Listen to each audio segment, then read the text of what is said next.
Hello dear students. आज हमारा lecture है about a poem a photograph.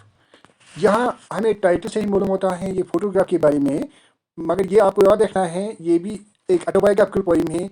जो यहाँ पोइटेस हैं वो अपने बारे में कह रही है। तो यहाँ क्या होता है एक्चुअली, यहाँ जो पोइटेस होती हैं उसकी माँ होती है, वो माँ अब बूढ़ी होती है।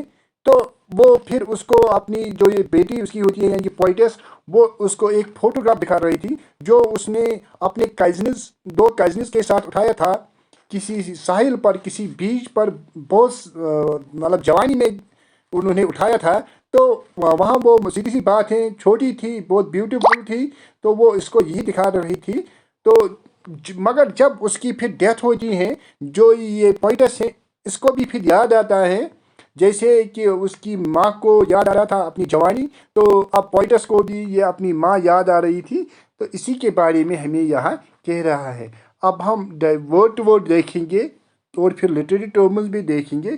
तो थोड़ा आपको याद रखना है यहाँ पर ये पोइटस के बारे में। ये शिली टॉल्सन है, क्योंकि फर्स्ट कॉन्टेक्स्ट में फिर होता है, उसी ने ये पोइम लिखी है। अब यहाँ क्या होता है, the cardboard shows me how it was when the two girl cousins went padding, each one holding one of my mother's hands, and so the big girl, some 12 years or so।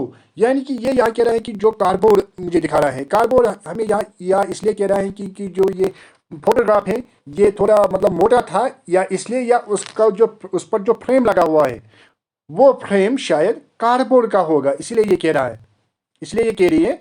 और उसके साथ उसके उस photograph में और उसके दो cousins होते हैं, यानी कि जो उसकी मदर होती है उसके दो कजिन्स होते हैं। तो वो मतलब नंगे पाँव थे, उनमें उन्होंने कोई चप्पल वप्पल कुछ नहीं पहना था, क्योंकि वो किसी समंदर के बीच पर थे। तो वो वहाँ मतलब पानी के साथ खेलते थे, ये यही कह रही हैं। यानी कि मगर ये बात आपको याद यहाँ रखनी है, यही पूछते हैं। यहाँ जो मदर होती है ये इन जो इसके साथ दो और कजन्स होते हैं ये उनके बीच में होती थी। क्यों? क्योंकि वो सबसे बड़ी थी। उसकी एज, जो मदर की एज थी उस फोटोग्राफ में जब उन्होंने ये फोटोग्राफ उठाया था, उसकी लगभग लगभग 12 ईयर्स एज थी। ये आपको याद रखना है, 12 years. All the three stood still to smile through their hair at the ankle with the camera। यानी कि जो अब ये तीन हम कहेंगे लड़कियां थी, तो उन्होंने उनको अपने एंकल ने कैमरा से फोटो उठाया था। यानी कि वो बहुत खामोशी से बैठ गए। मगर ये भी आपको याद रखना है, कल वो पूछेगी ऑब्जेक्ट में, बताओ क्या वो नीचे थे या खड़ा थे। मतलब यहाँ लिखा हुआ है वो सिटुड्स है और सेटल, और क्या वो खुश थे या परेशान थे। यहाँ तो सीधी सी बात है, ये स्माइल दिखा रहा है। तो ये जो उनके बाल थे वो वहाँ तो मतलब हवा था, हवा की वजह से इधर उधर होता था। A sweet face my mother, सीधी सी बात है, उस फोटो पर तो वो छोटी थी, उसकी मदर, तो उसका फेस बहुत अच्छा था। That was before I was born, ये मतलब उस वक्त की बात थी जब तो जो ये पोइटस थी ये तो पैदा नहीं हुई थी, क्योंकि उसकी माँ उन दिनों छोटी थी। And the sea which appears have change less. मगर अब यहाँ बात यह है कि जो समंदर था वो चेंज नहीं हुआ है, मगर उसकी मदर तो चेंज हो गई, वो बूढ़ी हो गई। कि उसके साथ क्या हो गया है, wash it there turbulent transit feet, वो तो अब बूढ़ी हो गई, उसके जो फीट थे, पाँव हैं, वो उन पर मतलब वो क्या कहते हैं हम रिकल्स उन पर चढ़ गए हैं या वो कमज़ोर हो गए हैं। सम 20-30 ईयर्स लेटर, ये 20 और 30 साल की बात है। अब she laughed at the snapshot, एक बार उसने उस फोटो को देखा और उसने मतलब बहुत हैंसा स्माइल किया और क्या कहा, ये विद इन इन्वर्टेड कामाज है यहाँ, ये यहाँ आथर कह रही है, आथर की माँ कह रही है, कल ये ऑब्जेक्ट इसमें मत पूछेंगे। सी बिट्टी एंड डोली, जो ये बिट्टी और डोली ये भी आपको याद रखना है। These are two cousins of the mother, ये दो कजन्स होते हैं मदर के, माँ के, ये माँ कह रही है। एंड लुक हाउ दे, ये भी आपको याद रखना है, जो ये दे है ये actually parents of the mother, ये पेरेंट्स ऑफ द मदर के बारे में है। They dressed us for the beach, यानी कि उन्होंने उनको बहुत अच्छे कपड़े पहने थे क्योंकि उनको किसी जगह जाना था बीच पर। The C holiday was her past, अब तो वो टाइम गुजरा हुआ था। माइन इज हर लाफ्टर, ये कह रहे हैं वही मतलब मेरे साथ भी हुआ है, क्योंकि मुझे मतलब उसका वो हैंसी याद आ रहा था, अब वो भी पास्ट हो गया क्योंकि अब उसकी भी डेथ होती है। बहुत वेरी वेरी है मीन्स खत्म होना या परेशान कुन होना। With the labour ease of loss, यानी कि बहुत मेहनत से उन्होंने इसको हासिल किया, उसने जवानी को हासिल किया, इसने अपनी माँ को हासिल किया, मगर बहुत इजीली उन्होंने इसको मतलब खो दिया था, ये उनके पास चला गया था बहुत easily. Now she has been dead, क्योंकि अब वो चली गई है, वो मर गई है, nearly as many as years as their girl lived. अब ये याद रखना है यहाँ, मतलब उसने कैसे यहाँ यूज़ किया है, ये कह रहा है कि अब इसके कितने साल हो गए डेथ के, यहाँ जितना कि उसने उसको फोटो में हो गए थे, फोटो में वहाँ उसने डायरेक्टली लिखा था 12 ईयर्स, यानी कि यहाँ भी हम कहेंगे कि 12 ईयर से पहले उसकी डेथ हुई थी। And this circumstances there is nothing to say it all. अब कह रहे हैं कि इन हालातों में आप क्या कहेंगे, क्या कहने के लायक रहा।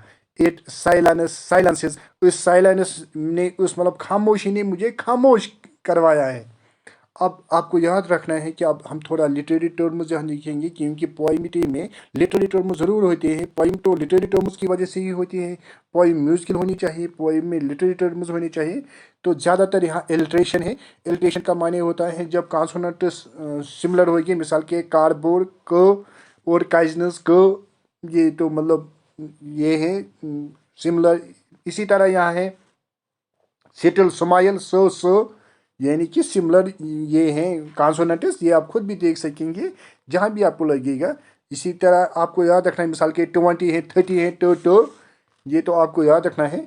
और एक चीज़ आपको याद रखना है कि अगर आप देखेंगे यहाँ एंड पर ये मतलब ओपन है, एंड पर कोई कामा नहीं है किसी किसी जगह, आप देख सकेंगे।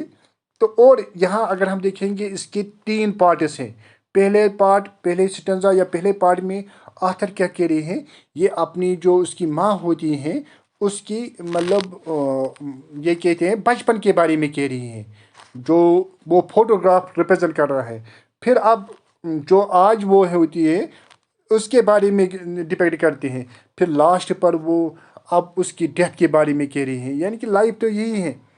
और अब आपको याद रखना है, जो मैंने शायद आपको पहले भी कहा है, यहाँ लास्ट पर वो कहेंगे, बता लास्ट पर क्या था, यहाँ था साइलेंसेस, ये याद रखना है, साइलेंसेस है, तो ये आपको याद रखना है। और इसमें ज़्यादा यही है जो मैंने भी कहा है आपको, एल्ट्रेशन है और सिमिलीज भी किसी किसी जगह है जहाँ इसने एज और लाइक यूज़ किया है। मिसाल के लिए यहाँ आप खुद भी देख सकेंगे कि एक दो जगह उसने हाँ कंपेयर किया, जैसे कि हाँ स्माइल थो देयर, सो एक दो जगह यहाँ इसने लाइक और एज इस्तेमाल किया है, वो आप खुद भी देख सकेंगे। तो इसी तरह ये पोएम एंड होती है। अब मुझे उम्मीद है कि आप बाकी के साथ भी शेयर करेंगे, क्योंकि बाकी को भी फ़ायदा आना चाहिए। तो अगर आप बाकी के साथ शेयर करेंगे तो मुझे भी लगा कि हाँ ठीक है, तो मैं कंप्लीट करूँगा सारा का सारा सिलेबस। Thank you.